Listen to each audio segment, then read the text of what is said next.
भारतीय दिगंबर जैन त्रयोग आश्रम में विराजमान है मूलनायक श्री 1008 आदिनाथ भगवान की अति मनोज्ञ एवं अतिशयकारी प्रतिमा। माना जाता है कि भगवान की इस पुण्य छवि के दर्शन मात्र से ही भक्तों के सभी कष्ट दूर हो जाते हैं और उनकी सभी मनोकामनाएं पूर्ण हो जाती हैं। यहाँ आने वाले दर्शनार्थियों के ठहरने के लिए सभी सुविधाओं से युक्त आवास की उत्तम व्यवस्था है। परम पूज्य स्थिविराचार्य श्री 108 संभव सागर जी गुरुदेव एवं परम पूज्य बालाचार्य श्री 108 मोक्ष सागर जी महाराज के पावन सानिध्य एवं परम पूज्य गणनी आर्यका श्री 105 पुनीत चैतन्य मती माता जी के मंगल निर्देशन में यहाँ प्रतिदिन भक्तामर बीजाक्षर मंत्रों के साथ होने वाली भगवान की अभिषेक शांति धारा में आप भी सम्मिलित होकर अपना कल्याण करें। निवेदक श्री भारतीय दिगंबर जैन त्रयोग आश्रम कमेटी, अधिष्ठाता श्री प्रदीप भैया, अध्यक्ष श्री नरेंद्र कुमार जैन गुड़गांव, कोषाध्यक्ष श्री पदम सेठी ठाणे मुंबई। आम ह्रीं श्रीं क्लीं ऐं मरं वं मं हम शं तं पं वं वं मं मं हम शं शं तं तं जं जं धिं धिं क्षीं क्षीं द्रां द्रां द्रीं द्रीं द्रावै द्रावै नमर्ते भगते श्रीमते पवित्रतः जलेनाभिषेक करोमि स्वाहा।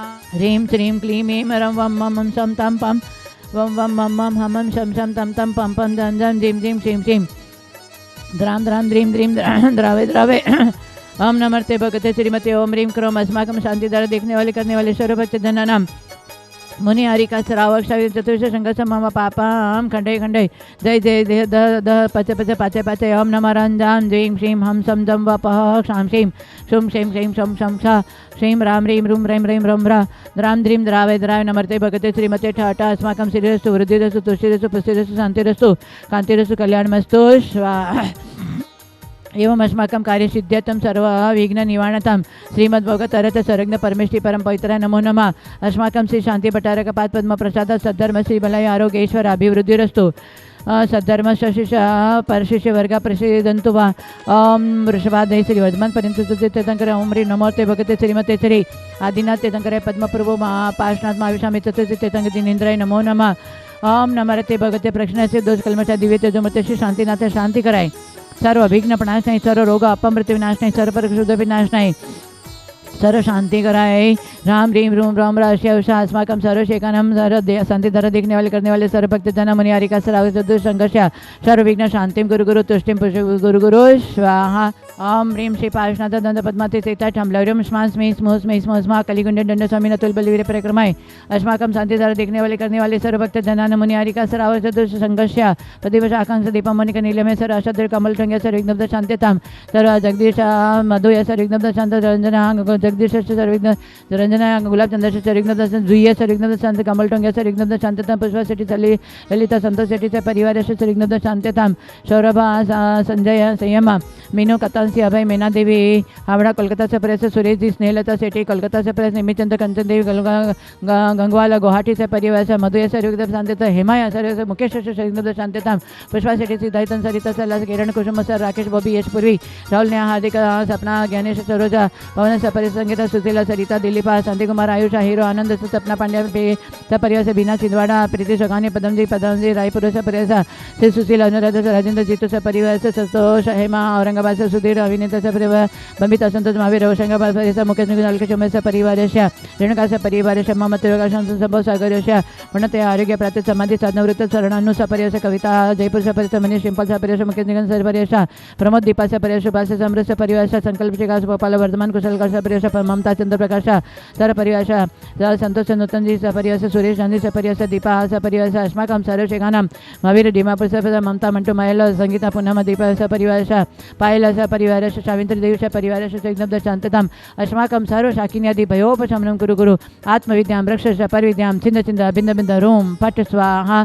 ओम ह्रीं श्रीं श्रीं हम नमोरियंताणं नमो सिद्धाणं नमो ऐर्याणं नमो जानमलेशवशाणं नमो जनानं वै जनानं परमै जनानं सवि जनानं अनंत जनानं कोटिविद्यानं बीजविद्यानं नमः पादानुसरणं नमः स्वामिनं सदानं नमः संयमदानं पतेविदानं भयविदानं उजुमदिनं वेलमुदिनं महावीरदर्शनं ज्योतिष्मणं मटंगमाणि मेतुकुशलानं नमो वेटिपितानं नमो विजानं नमः जाननं प्रणसवनानं आकाशगमनं नमः आशीविसानं नित्यविसानं उगतवनं दित्तवनं दत्तवनं मातवनं गुरुतवनं गुरुगणानं नमो घोर परगमनं गुरुगुणममेण नमः आमश्रीपितानं खेलोश्रीपितानं जलोश्रीपितानं विष्टुश्रीपितानं नमो सवश्रीपितानं मानबलिनं वसीबलिनं कायबलिनं क्षीरसविनं शपिशवनं मौरशवनं सविनम नमो अखिलमानसानं वडमानं ससिद्धधनानं नमो भयवदो महति महावीर वडमान बुद्धिऋषिणं ह्रां ह्रीं ह्रूं ह्रौं ह्रा अस्य उषा प्रतिचक्रे फट् विचक्राय ध्रौं द्रौं नमः अस्माकं सर्वशेखनं सर्वशान्तिं तुष्टिं सर्वकार्यसिद्धिं च गुरुगुरु ओं ह्रां ह्रीं ह्रूं ह्रूं ह्रैं ह्रैं ह्रौं ह्रा अस्य उषा शमिदर्शन ज्ञान चतुर्भरीं नमः सदा स्वाहा ओं ह्रीं ह्रीं श्रीं हं शरणमर्यन्ताणं नमः सिद्धाणं नमः आर्याणं नमो जानमूलेशवसाणं सर्व ओं ह्रीं श्रीं क्लीं श्री आदिनाथ जिनेन्द्रेभ्यो नमो नमः ओं ह्रीं श्री शान्तिनाथ जगत् शान्तिकर अस्माकं शरीरं शान्तिं कुरु गुरु ओं ह्रीं श्रीं क्लीं कर्मठोपदितश्री पार्श्वनाथ जिनेन्द्रेभ्यो नमो नमः ओं ह्रीं चतुर्श्री तीर्थंकर जिनेन्द्रेभ्यो नमो नमः सम्पूजकानां प्रतिपालकानां यतीन्द्रसामान्यतपोधनानां देशस्य राष्ट्रस्य पुरस्य राज्ञः करोतु शान्तिं भगवान् जिनेन्द्र करोतु शान्तिं भगवान् जिनेन्द्र ओम ह्रीं ह्रूं आचार्य श्री शंभु साई गुरुदेव साक्षात वेदांत बालाचार्य मुनिमंग समय सागर जी महाराज समस्त साधु संघ के चरणों में 12 मन नमस्कार जलपलादि अर्घ्यम निरपामिते स्वाहा। चलते हमारा प्रकरण चल रहा है स्वाध्याय का। आचार्य कहते हैं स्वाध्याय करने से हमें क्या लाभ हैं। एक तो स्वाध्याय करने से मन की निर्मलता, सारे मन की मलिनता दूर होती है, मन की निर्मलता प्राप्त होती है, विचारों में विशेष शुद्धि होती है, ज्ञानावरण कर्म का क्षयोपशम होता है। आचार्य कहते हैं कि स्वाध्याय करने से विचारों के फूल मिलते हैं और जितना जितना स्वाध्याय करते जाएंगे तो आचारों के फल दिखाई देते हैं। इसलिए कहते हैं स्वाध्याय परमम तपा, आत्मा के लिए अद्वितीय तप है स्वाध्याय। इसलिए आचार्यों ने एक सूत्र बना दिया, स्वाध्याय परमम तपा। स्वाध्याय करना एक सबसे बड़ा अद्वितीय तप है।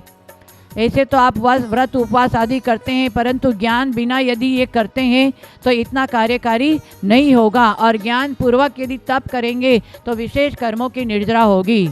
इसलिए स्वाध्याय आचार्य ने 5 प्रकार का बताया है। वाचना, पृच्छना, अनुप्रेक्षा, आमनाय, धर्मोपदेश।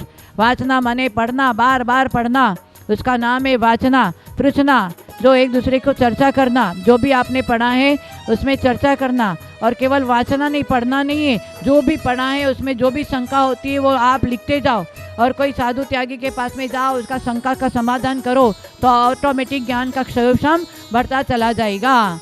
और पृच्छना, एक दूसरे से मिलते हैं तो घर गृहस्थी की बात नहीं करना, विकथा नहीं करना, सुकथा करना, ज्ञान की बातें करना, तो हमारा क्या ज्ञान का क्षयोपशम बढ़ता चला जाएगा। इसलिए पृच्छना। और अनुप्रेक्षा, अनुप्रेक्षा माने बार बार जो भी पढ़ा है उसको चिंतन करते रहना, 12 भावनाओं का चिंतन करना। 12 भावना रोज पढ़ना चाहिए हर व्यक्ति को। जैनी है तो हर व्यक्ति को 12 भावना रोज पढ़ना चाहिए, तब हमारे अंदर विचारों की शुद्धि होती है। 12 भावना पूरा सार है। इसलिए स्वाध्याय करने के लिए आचार्य ने कहा 12 भावना का बार बार चिंतन करो। आमनाएं, जो हमारे जिनेंद्र भगवान की देशना है, उनकी आमनाओं को कभी खंडित मत करो। हाँ, उन्होंने जो देशना आपने दी है उसमें यदि श्रद्धा से आप अपने स्वाध्याय करें, यदि कभी आचरण में नहीं भी आता है परंतु श्रद्धा से विचलित नहीं होना चाहिए। आमनाएं माने जिनेंद्र भगवान की देशना, उनकी आमनाओं को पालन करना। और धर्मोपदेश, धर्म उपदेश देना या उपदेश सुनना, ये सब स्वाध्याय बताया है। जिस तरह के शरीर को पुष्ट करने के लिए भोजन की आवश्यकता है, वैसे आत्मा के लिए ज्ञान की आवश्यकता है। इसलिए बोला ज्ञानामृतम भोजनम। आत्मा ही महात्मा से परमात्मा की कड़ी किससे जुड़ती है? स्वाध्याय से जुड़ती है। जो स्वाध्याय करेगा वो आत्मा ही महात्मा की संगति प्राप्त करेगा। महात्मा की संगति प्राप्त करके उनके विशेष आचरण को लेकर के अपने जीवन में आचरण लाएंगे, वही आत्मा एक दिन महात्मा से परमात्मा बन सकता है। ये कड़ी स्वाध्याय से जुड़ी हुई है। ऐसे नहीं हमने व्रत ले लिया है, हमने मुनि दीक्षा ले लिया, आर्यिका दीक्षा ले लिया और ज्ञान नहीं है, तो वो कोरा दीक्षा, कोई व्रत, कोई कर्म निर्जरा का कारण नहीं बनेगा।